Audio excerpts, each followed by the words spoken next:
Destination arrives when Ahankar departs. Krishna says, some see this Atma as a marvel. Some speak of this Atma as a marvel. Others hear of this Atma as a marvel. And even then, none know this Atma at all. None refers to an observer who is using his indriyas, senses, to understand the observed Atma.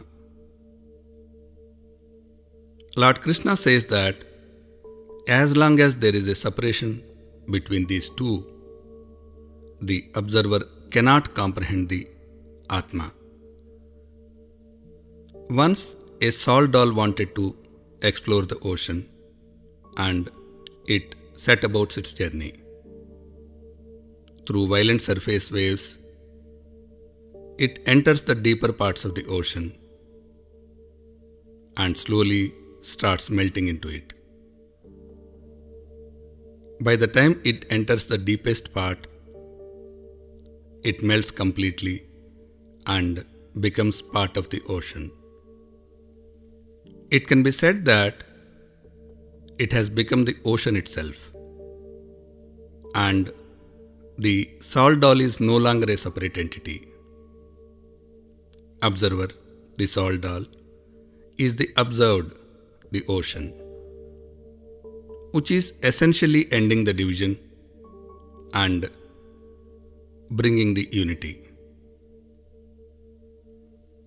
The salt doll is akin to our Ahankar, Aham Karta, Aham Doer, which always tries to keep us distinct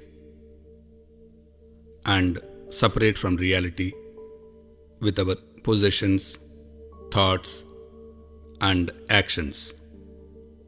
Essentially, nobody wants to be nobody or ordinary.